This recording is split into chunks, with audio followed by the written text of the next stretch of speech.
Ah, my dear, let me tell you a story, not about kingdoms or wars, but about something that wages war inside the human heart. Love, when it turns toxic. You see, love is supposed to be one of the most healing forces on earth. Philosophers, poets, and saints have written for centuries about its power. Plato once said that love is the serious occupation of the idle man, the amusement of the wise, and the confusion of the foolish. And indeed, when love is pure, it feels like sunlight. It warms you, it nurtures you, it gives you strength. But when love becomes toxic, it is like sunlight trapped in a burning glass. It doesn't nurture, it scorches. I've lived long enough to see many young souls fall into this trap. And the hardest part, they don't even see the prison they're in, because it is decorated with moments of sweetness, apologies, and false promises. That is the cycle of toxic relationships. Today, I want to tell you what this cycle looks like, why we fall into it, and most importantly, how you can break free and reclaim yourself.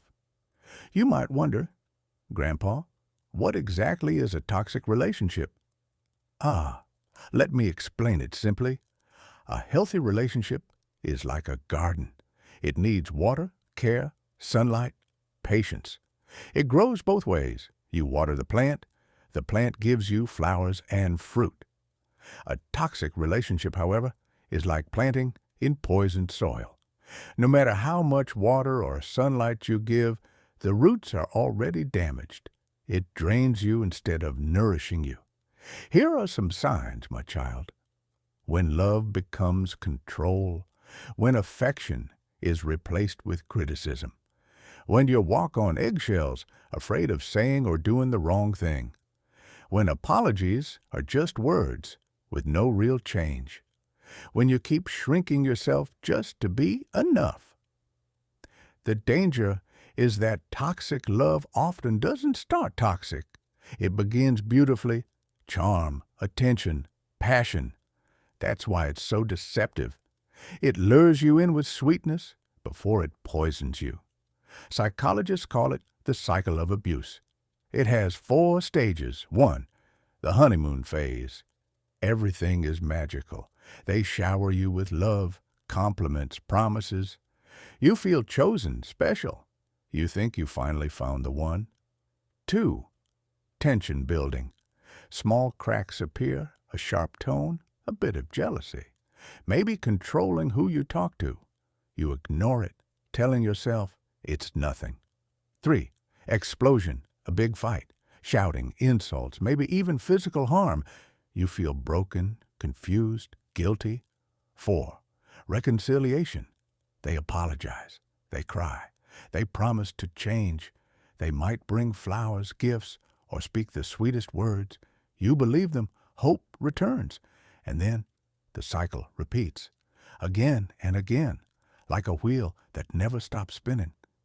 The philosopher Friedrich Nietzsche once said, "The most common form of human stupidity is forgetting what we were trying to do." In toxic love, people forget the pain after each apology. They hope for change, but the cycle always repeats. You might ask, "But Grandpa, if it hurts so much, why don't people just leave?" Ah, that's the heart of the problem. Toxic relationships are like addictions. The same brain chemicals that make us crave sugar, alcohol, or gambling, dopamine, oxytocin, they also keep us hooked to toxic love. Here are some reasons. Fear of loneliness. Many believe being alone is worse than being mistreated. The memory of the honeymoon. They cling to the sweet moments, hoping they'll return. Low self-worth. After enough criticism, they start believing they deserve it. Cultural or family pressure. Stay together no matter what. Hope for change. The belief that if I love them enough, they'll change.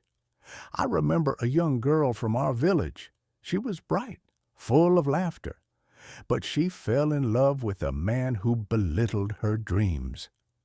Whenever she wanted to study, he would mock her. If she wanted to meet friends, he accused her of betrayal. Yet after every fight, he would buy her bangles, hug her, and whisper apologies. And she stayed until her laughter grew quieter, and she forgot the girl she once was. That's what toxic love does. It doesn't just break your heart, it erases pieces of you. Toxic love leaves invisible wounds, emotional damage, anxiety, overthinking, self-doubt, mental health issues, depression, panic attacks, trauma bonding, physical effects, sleepless nights, stress eating, even illness from constant cortisol, spiritual emptiness. You lose connection with your true self. The Stoic philosopher Seneca said, "We suffer more often in imagination than in reality." In toxic love, you live constantly in imagination, imagining their change, imagining a happy future, while your reality keeps breaking you. Breaking free is not easy, but it is possible. And I'll tell you the steps. 1. Recognize the cycle. Awareness is the first step. Stop justifying their actions. Love is not supposed to hurt this way. 2. Rebuild self-worth. Write down your strengths, your dreams. Remind yourself you are worthy of respect. 3. Set boundaries and stick to them. If they cross them again and again, it's not love, it's control. 4. Seek support.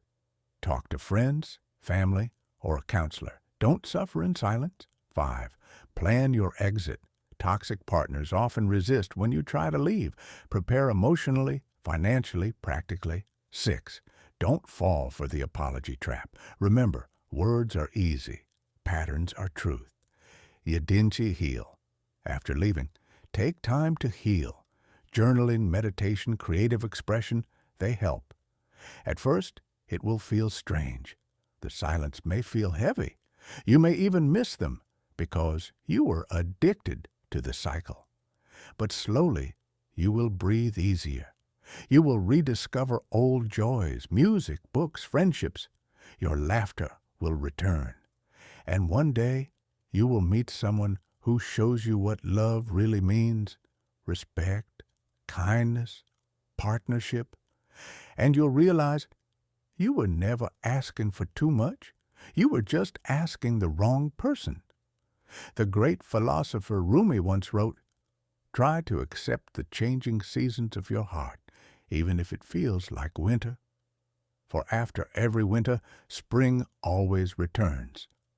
So, my dear, if you ever find yourself in a toxic love, remember this. Love is not meant to chain you. It is meant to set you free. Do not stay in a fire that keeps burning you just because it once kept you warm. You are enough. You are worthy, and you are strong enough to break free. When you choose yourself, you do not lose love. You make space for the right love to finally find you.